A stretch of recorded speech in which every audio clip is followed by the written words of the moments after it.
Hi everyone, welcome to Bioline Homeschool. I'm your Amrita madam. We are continuing our revision of haloalkanes and haloarenes, previous year question analysis. Today our topic is methods of preparation of haloalkanes. Okay, so how the questions will be asking from this particular topic, how you can approach the question and to get the full scoring mark. See, analyze this question. Thionyl chloride method is preferred for preparing alkyl chloride from alcohol. See, we have different preparatory methods for alcohols. So, first method is from alcohols we can prepare the haloalkane. See, analyze this slide. See here, these are the important methods for the preparation of haloalkanes from alcohols. See, the first method, it is we are reacting an alcohol with HCl in the presence of Zn-Fluoride. So, this reagent is actually called the Lucas reagent. It is called what? The Lucas reagent. And this is one of the important method to identify or distinguish primary, secondary and tertiary alcohol. It's actually using for preparation, distinguishing primary, secondary and tertiary alcohol. This you will be studying in depth in chapter alcohol. But this also can be used as a preparatory method for haloalkanes. Clear? So similarly, we have some other methods for the preparations. But today our question is regarding with thionyl chloride preparation. Usually related thionyl chloride only they will ask. Okay, so the thionyl chloride, why it is more preferring for the preparation of haloalkanes when compared to other methods? That's what the question. See, in all other methods, we are getting haloalkanes. Correct? We are getting haloalkanes. Along with that, we are getting some of the byproducts. Correct? We are getting some of the byproducts. Similarly, here also along with the haloalkanes, we are getting two byproducts, that is SO2 and HCl. These two are actually they are gases. Number one, they are gases, and immediately after the preparation, it can be escapable. So after escaping, what will happen? We will get a pure alkyl halide. Okay, so these can be escapable, and we will get a pure alkyl halide. But what about these cases? These cases, we need some other method for the purification. So it's something like tedious process, right? So that is why we are preferring thionyl chloride as the most preferable method for haloalkane preparation. Is that clear? So now see how we can write the answer. So thionyl chloride is preferred because in this reaction alkyl halide is formed along with SO2 and HCl, and these two gases are escapable, and hence the reaction gives pure alkyl halides. That's the reason we are preferring which one? Thionyl chloride as the best preparatory method. Clear? Hope it's that clear. Now we will move the same concept in another way how the question will come. This is like write the product. They'll give some reaction and we have to write the product. Clear? Draw the structure of major mono-halo product in the following reaction. So, here, if you are observing SOCl2, immediately we should think about the preparation of haloalkanes, because in some other chapters we are not at all studying about the thionyl chloride method. So what you have to remember? Nothing but just remove the OH, substitute it with the chlorine. That's all. What is the product? See here, we have to draw a cyclohexane, and then OH can be removed and we have to put the chlorine. So this is what our product. Clear? See how you got the answer. OH, SOCl2. We will get chlorocyclohexane. We will get what? What's the name of this compound? Chlorocyclohexane. Is that clear? So in these two ways, usually the question will be asked. There is no other method of asking the question, only these two type of question from thionyl chloride method preparation. Then another method, it is a free radical halogenation. Free radical halogenation. Okay. See how the question is asking. Draw the structure of major monohalogen product in the following reaction. But here what happened? They will give some alkane or alkene. Then they'll give some halogen. Once, see, immediately after observing a halogen plus heat or light, immediately we have to think about free radical halogenation. We have to think about what? The free radical halogenation. Now, what do you mean by free radical halogenation? We are taking a hydrocarbon, okay, just we are taking a hydrocarbon. What is the name of the compound? It is actually butane. We are taking butane, correct? Butane, and we are adding chlorine, UV light, in the presence of UV light or heat. See, if we are combining halogen, UV light or heat, immediately what we have to remember, the free radical halogenation. Actually, what is happening, the first step, the chlorine bond, it will be breaking. That is homolytic cleavage. Here what is happening? Homolytic cleavage. So we will get what? One chlorine radical plus another chlorine radical. Okay, wow. Then what will happen? Step number 2, along with our whatever the hydrocarbons can be given. Here it is CH3, CH2, CH2, CH3, correct? CH3. So this I am writing it like that. See here, CH3, CH2. This I am writing CH1 bond, one hydrogen I am writing it here, and CH2, another hydrogen I am writing it here. Here two possibilities there. Either what happened, this bond can be homolytic cleavage, it can do, or what happened, this bond also can be cleaved homolytically. So what I will get two products, correct? At a time only one free radical formation. See here, suppose in the first case CH3, CH2, what happened? This bond will be breaking. We will get a free radical here, and then CH3. And the second product, what I'm getting this one CH3, then next CH2. Here it will be CH2. Here I'm getting CH2 free radical. So two possibilities there. This is one first free radical, and another one, it is a second free radical. So what can be done next? Our Cl left, Cl free radical will come and attach. Here also Cl free radical will come and attach. But one thing you have to remember, they will always prefer the stability of the free radical. So if you are observing the stability of the free radical, stability of the free radical, it will be tertiary will be more stable, then secondary, then primary. So in this case, this is a secondary free radical, and what happened, this is a tertiary free radical, correct? So out of these two, which one we will be preferring? They will be preferring the secondary free radical. So what happened? This chlorine will go and attach, this chlorine will go and attach to this carbon. So what product we will get? We will get a CH3, CH2, and then CHCl, and then CH3. This is the most major product we are getting. But this also possibility is there, but we are getting only less possibility because it is a primary. This is actually primary. Sorry, this is primary. So this is not possibility because primary, when compared with primary, secondary is more stable. So the halogenation where it will happen at the secondary position.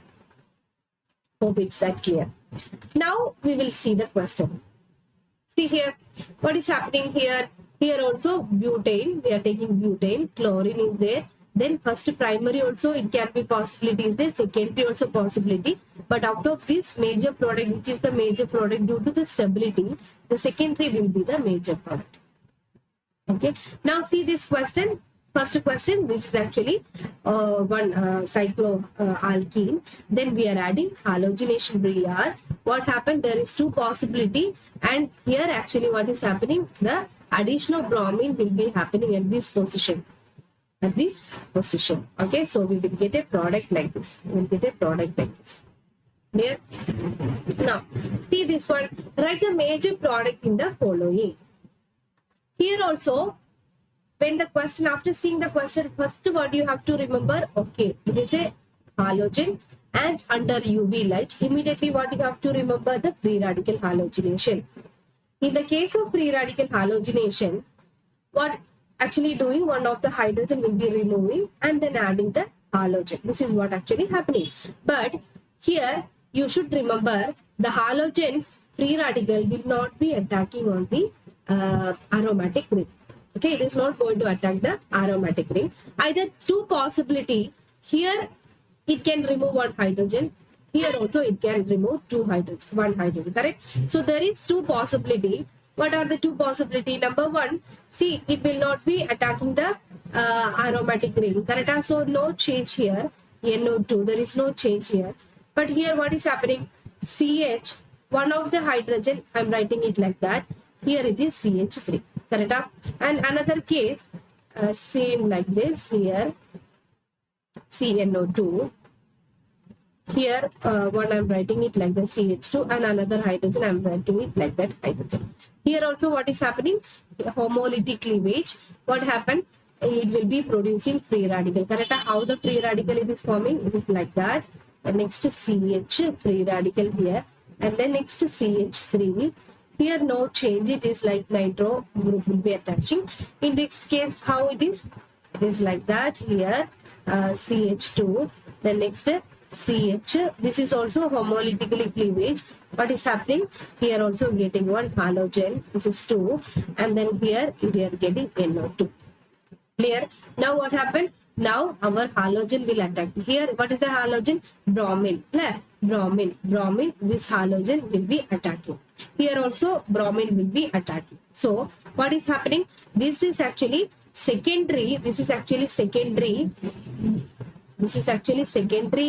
free radical, but at the same time this is a primary free radical. Which actually it will be preferring, secondary or primary? Which one? What is the order? Now immediately you have to remember the order. It will be tertiary, then secondary, then primary. This is the order of the free radical halogenation order. Clear? Above, which one it will be preferring? It will be preferring second one, correct? So what is the product? How we can write the product? Like that. Then next NO2, then next here it will be CH. Now we are getting a Br here, now CH3. So this is the major predominant product. Is that clear? Is that clear? So now we will see the question here. Answer. See, we are getting C halogen compound at the second position, correct? Secondary free radical position, because this is the major product, because in secondary free radicals having more stability when compared with the primary free radical. Hope it's that clear. Okay. Now we'll move to the next portion under the same topic, preparations. You should remember the Markovnikov's rule and the anti-Markovnikov's rule. We should be very familiar with the Markovnikov's rule, correct? Many times I explained it to you. But see, if the question, how the way the question will be coming and how to identify which rule we have to apply, whether it is Markovnikov's rule or it is anti-Markovnikov's rule. See, analyze this question. Write the structure of the major product in the following. See here, double bond, it's an alkene, correct? It's an alkene, and what we are adding? Alkene with the hydrogen halide. We are actually adding with the hydrogen halide, correct? In all the case, hydrogen halide. Here also hydrogen halide. This is also hydrogen halide. This is also hydrogen halide. Similarly, here also hydrogen halide. But what is the thing? Here in this case, there is no peroxide. Here actually, under the arrow, there is a peroxide. They were using peroxide reagent. So peroxide, if you are observing the peroxide reagent, okay, what we have to think? Immediately we have to think about the anti-Markovnikov's rule.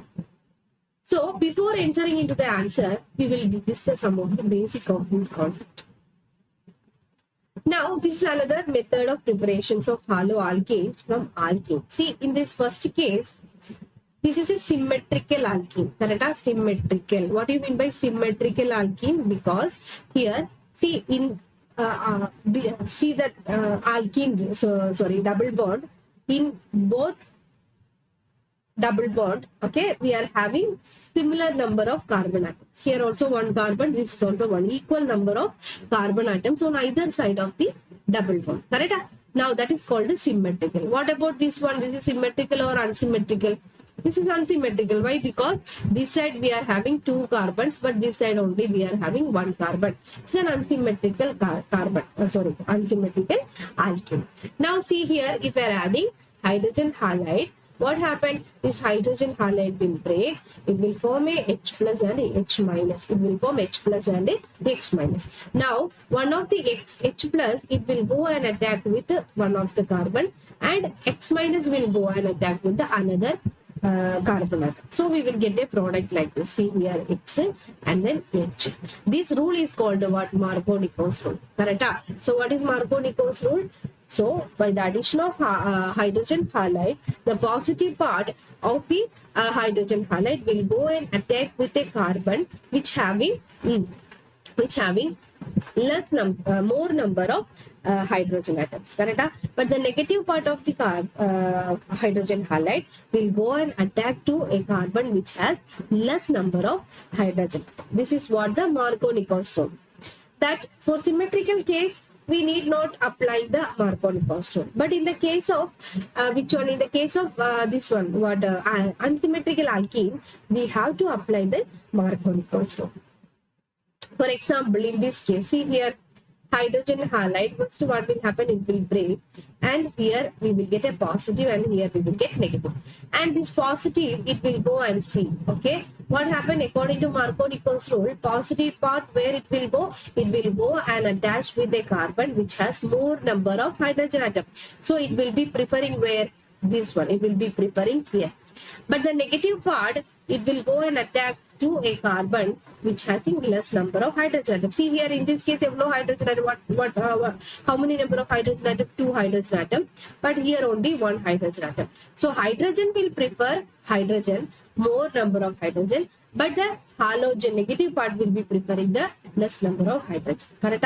Now we will get a major product like this. So both the possibilities there, both product will be forming, but the majority of the product, which one? This will be preferring according to the Markovnikov's rule. So the product major will be this one.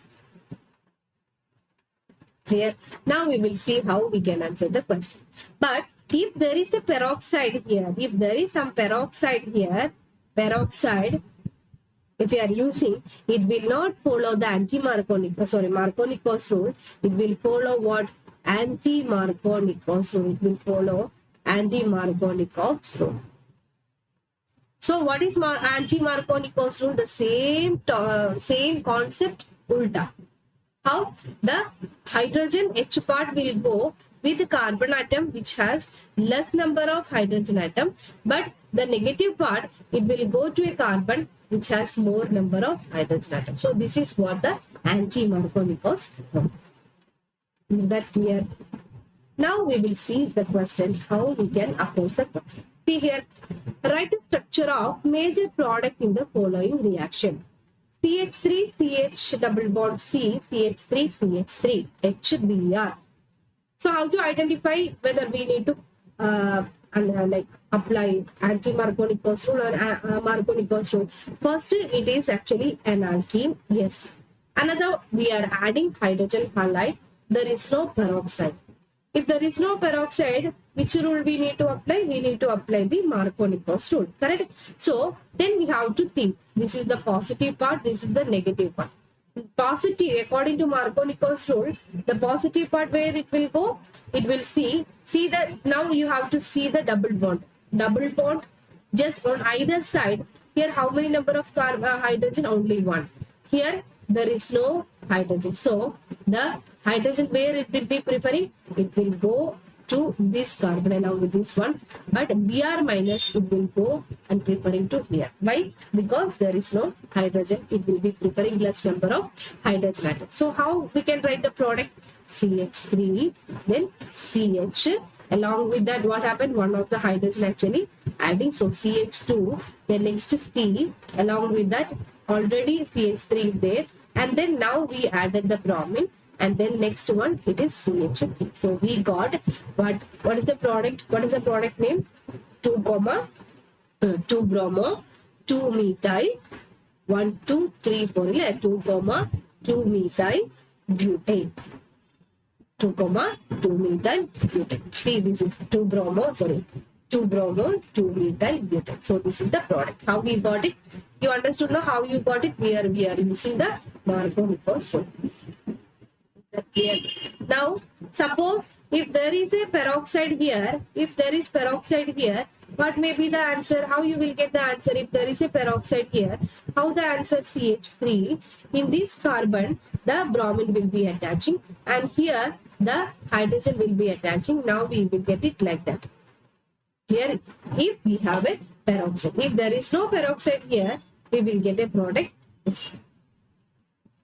Clear? Now we will move on to the next one. Here also what is there? It is an alkene, and then here what we are adding? Hydrogen halide. Here also what happened? Here also plus and minus, and here also see double bond is there. Here how many is there any carbon hydrogen here? Yes, here we have one hydrogen. Here there is no hydrogen atom because it is already attached. So what happened? Where it will hydrogen it will go and referring to this carbon, correct? But at the same time iodine will go and referring to this part, so we will get a product like this. Okay, here already hydrogen is there, we already attached hydrogen is there, plus this is actually iron. So this is the product of the. Now see, this is actually what HBr, Markovnikov addition, same point HBr. Similarly here also what happened, this part will be having more number of carbon, so the carbon again it will go and attach here, but at the same time bromine will be going and attaching to this carbon, correct? So we will get a product like this. Now this one already we discussed, correct? See double bond, hydrogen will go and attach to here, but bromine will go and attach here, so we will get what? CHBr and then CH3. We will get a product like this. So this is also a very important question, like Markovnikov rule and anti-Markovnikov rule, and how we can apply in the preparation of the haloalkanes. Hope it's that clear.